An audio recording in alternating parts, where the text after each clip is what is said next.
अस्सलामुअलैकुम नाज़रीन कराम, नई वीडियो में आपको खुश आमदीद कहते हैं।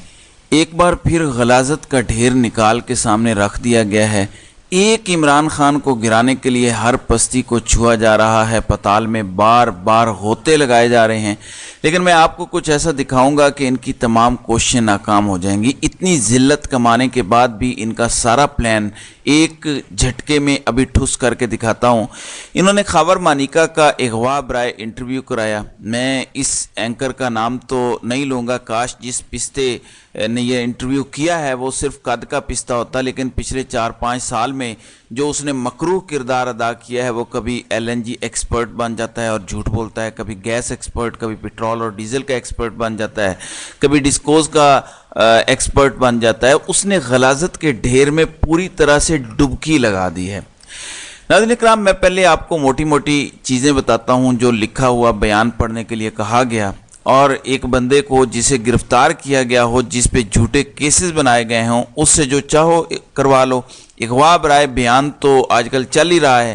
मैं मोटा मोटा आपको बताता हूँ, फिर इनका सारा नैरेटिव मैं आपको चंद सेकंड के अंदर तबाह बर्बाद करके दिखाऊंगा, यहीं पे साबित करूंगा। आपने बस साथ रहना है।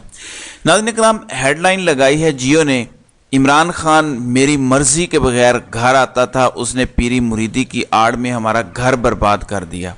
कहते हैं कि इस्लामाबाद में इमरान खान की बुशरा बीबी से मुलाकातें शुरू हुईं। मेरी वालदा कहती थी इमरान खान अच्छा आदमी नहीं है, इसे घर में ना आने दिया करो। रात के वक्त दोनों की फ़ोन पर लंबी लंबी बातें होने लगीं। फरा गोगी ने इमरान खान के कहने पर उन्हें खुफिया नंबर्स फराहम किए। उनकी मोबाइल फ़ोन पर छुपकर बातें होने लगीं। क्या ये बातें मानिका को अभी किसी ने बताई हैं? क्या किसी इंटेलिजेंस एजेंसी ने बताई हैं? क्योंकि अगर बतौर खामंद ये सारी बातें मानिका को पता थीं तो मैं आपको एक वीडियो दिखाने लगा हूं जो इस सारे झूठ का प्लंदा आपके सामने बेनकाब कर देगी। और भी बहुत सारी घटिया लेवल की बातें हैं, लेकिन मैं ज़्यादा बातें नहीं करना चाहता। बेसिकली जो केस बनाने की कोशिश की जा रही है कि मैंने 14 नवंबर को बुशरा बीबी को तलाक दी थी, इमरान खान ने 1.5 माह के अंदर अंदर बुशरा बीबी से शादी कर ली। ये बुनियादी तौर पर एक बयानिया बनाने की कोशिश है। ये इंटरव्यू अब आता है, लेकिन अक्टूबर में पहले ये सुन लें कि इस पर ख्वाजा आसिफ ने क्या कहा था। उसके खामन ने स्टेटमेंट दे दिया है कि मैंने इस दिन तलाक दी थी। जी, एक बंदा अगवा हो या गिरफ्तार हो, ख्वाजा आसिफ को किसने बताया? और वो भी अभी से 1.5 महीना पहले के स्टेटमेंट दे दी है। अब आपको असल स्टेटमेंट सुनाने जा रहा हूँ, दिखाने जा रहा हूँ। ये इमरान खान से बुशरा बीबी की शादी होने के बाद की स्टेटमेंट है, और अगर ये ना भी माना जाए कि उनको पता था कि शादी हुई है या नहीं, तो ये स्टेटमेंट फिर भी खबर मानिका और बुशरा बीबी की तलाक के बाद की है। तो अगर खबर मानिका को ये बातें जो अब वो कर रहे हैं, और साफ पता चलता है, अगर आप देखें, मैं जियो का प्रोग्राम यहाँ नहीं चलाना चाहता, कि वो एक लिखा हुआ स्क्रिप्ट पढ़ रहे हैं। अगर ये बातें तब पता थी तो ये बयान क्यों नहीं दिया था? ज़रा ये सुन लें कि बयान क्या था।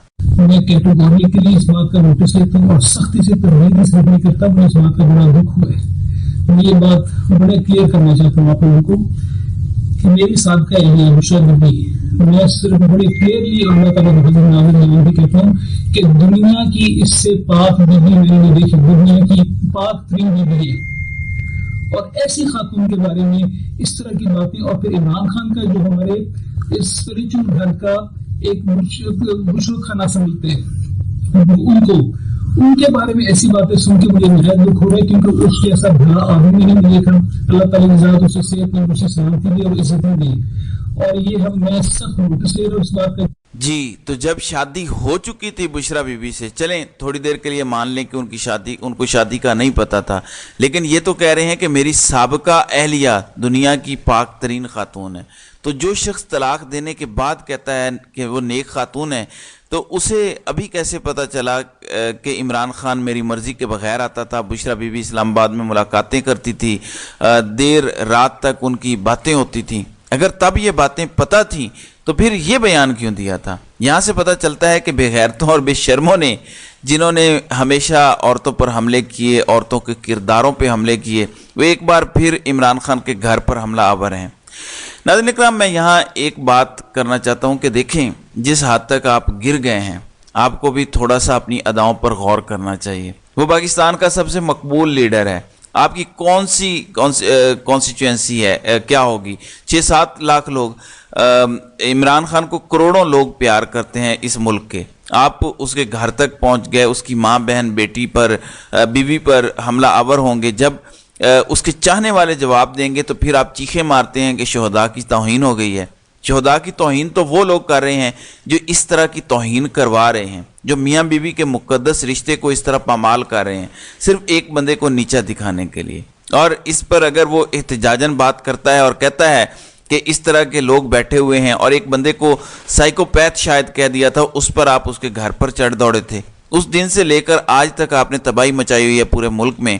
اب اپنی حرکتیں دیکھیں، اپنی ادائیں بھی تو دیکھیں۔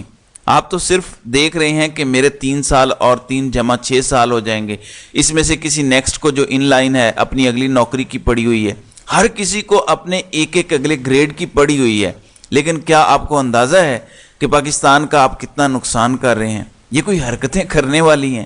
کوئی شریف انسان ان حرکتوں کے ساتھ ایگری کر سکتا ہے؟ پہلے ایک بی بی سے کتاب لکھوائی گئی، اس کے بعد اب یہ شروع کر دیا گیا۔ مطلب کون سی ایسی لیمٹ ہے؟ ہر الیکشن سے پہلے عمران خان کی کردار کشی شروع ہو جاتی ہے۔ اور میں آج آپ کو ایک اور بات بتا دوں، لوگ کہتے ہیں کہ عمران خان کو اسٹیبلشمنٹ لے کر آئی تھی۔ اگر اسٹیبلشمنٹ لے کر آئی ہوتی تو وہ جو ایک بی بی سے 2018 میں کتاب لکھوائی گئی تھی وہ کتاب نہ چھپتی۔ آج نواز شریف کے خلاف بات کرنے کی بھی میڈیا پر اجازت نہیں ہے۔ جب اسٹیبلشمنٹ ساتھ ہوتی ہے تو وہ اس طرح ساتھ ہوتی ہے۔ عمران خان کا تو ایک جعلی کیس جو خود اسٹیبلشمنٹ نے بنوایا تھا، جس کو انہوں نے فارن فنڈنگ کا نام دیا، ممنوعہ فنڈنگ کا نام دیا، جو عمران خان کوئی $50 کہیں سے لیتا ہے، کہیں سے 10، کہیں سے $100، اس میں پاکستانیوں کو ہی فارنر کہنا شروع کر دیا گیا۔ وہ کیس بھی اسٹیبلشمنٹ نے بنایا تھا عمران خان کو کنٹرول کرنے کے لیے، کیونکہ یہ کرپٹ بندہ نہیں ہے، کنٹرول کرنا تو ممکن نہیں ہے، باقیوں کی تو فائلیں ہوتی ہیں۔ عمران خان کے اسٹیبلشمنٹ ساتھ ہوتی تو 2018 میں اس کا یہ کیس ختم کرنے کے بعد اسے وزارت عظمیٰ ملتی، جیسے نواز شریف کے سارے کیسز ختم کیے جا رہے ہیں، جیسے شہباز شریف کے سارے کیسز ختم کیے گئے۔ اگر اسٹیبلشمنٹ ساتھ ہوتی تو سارے کیسز ختم ہو جاتے۔ ایک کیس تھا 2014 سے، اور اینڈ میں اسی میں سزا بھی سنائی گئی۔ امیجن کریں، ایک کیس میں بھی نہیں بخشا، پھر بھی کہتے ہیں اسٹیبلشمنٹ ساتھ تھی۔ اسٹیبلشمنٹ ساتھ ہوتی تو جس طرح عمران خان کے نکاح اور شادی کا معاملہ بشرا بی بی کے ساتھ تھا، جس طرح سے اس ٹائم بھی میڈیا پر کمپین چلی تھی، یہ نہ چلتی، اسٹیبلشمنٹ چلنے ہی نہ دیتی۔ میڈیا تو وہ کنٹرول کرتے ہیں۔ اب آپ نے دیکھ لیا، چلا کے دکھائیں کوئی کمپین، ان کی مرضی کے بغیر نہیں چلا سکتے۔ ارشد شریف جیسے بڑے مہان اینکر کو جس طرح کینیا میں مروا دیا گیا، کیا کسی کی جرت ہے پاکستان میں خلاف جا کے تنقید کرنے کی؟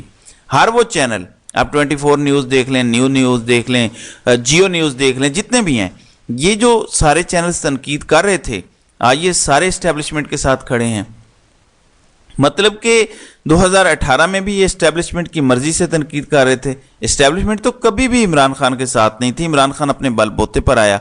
پھر ایک اور بات جو بیانیہ بناتے ہیں، اور جو خاور مانیکا سے بھی بیان دلوایا گیا ہے کہ مجھے پتہ نہیں گوگی آئی، فلاں آیا، یہ ہوا، اس نے مجھے کہا کہ عمران خان نے وزیر اعظم بننا ہے تو آپ طلاق دے دیں بشرا بی بی کو۔ پہلے یہ تو فیصلہ کر دو۔ ایک طرف تو کہتے ہو کہ بشرا بی بی کو کوئی خواب آیا، پہلے یہ بھی الزام لگایا تھا کہ خواب آیا کہ تمہاری عمران خان سے شادی ہوگی تو عمران خان وزیر اعظم بنے گا۔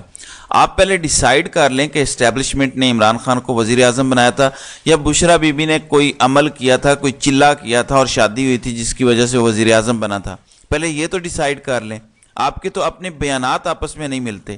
کوئی تھوڑی سی شرم، کوئی تھوڑی سی حیا اس معاشرے میں رہنے دیں، خدا کا واسطہ ہے آپ لوگوں کو۔ اس حد تک آپ ایک بندے کی دشمنی میں آگے چلے گئے ہیں، آپ ادارے کو نقصان پہنچا رہے ہیں، عوام اور ادارے میں خلیج بڑھ رہی ہے۔ خدا کا واسطہ ہے، ہوش کے ناخن لیں۔ کوئی بندہ ہے جو سینس ڈال سکے ان کے دماغ میں، کسی فیصلہ ساز کے دماغ میں سینس ڈال سکے؟ مجھے نہیں لگتا کہ جو فیصلے کیے جا رہے ہیں وہ پورے ہوش و حواس میں کیے جا رہے ہیں۔ کون ہے بے وقوف جو یہ کروانا چاہ رہا ہے؟ یہ سوشل میڈیا کا دور ہے، بچے کو سب پتہ ہے، سب نظر آ رہا ہے کہ کون یہ سب کروا رہا ہے، کون اس حد تک گر رہا ہے۔ اب کیوں چاہتے ہیں کہ لوگ نفرت میں اتنا آگے نکل جائیں کہ واپسی کا کوئی رستہ نہ رہے؟ آلریڈی آپ نے سارے برج جلا دیے ہیں، ایک آخری برج عمران خان ہی رہ گیا، خدا نہ خواستہ وہ بھی جل گیا، اس کے بعد واپسی کا کوئی رستہ نہیں بچے گا۔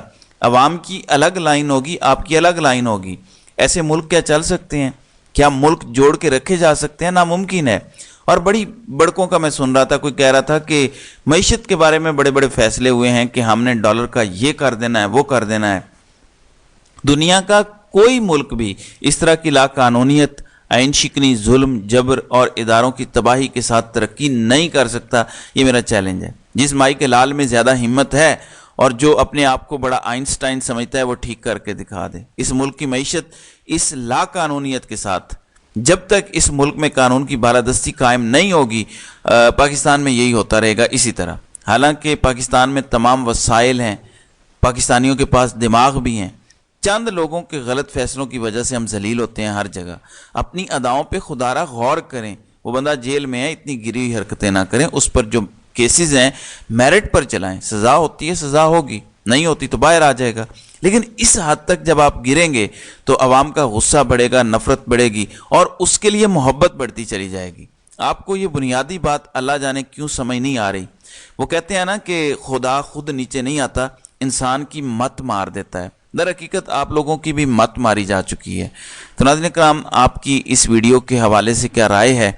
आप अपनी राय का इजहार कमेंट सेक्शन में ज़रूर कीजिएगा।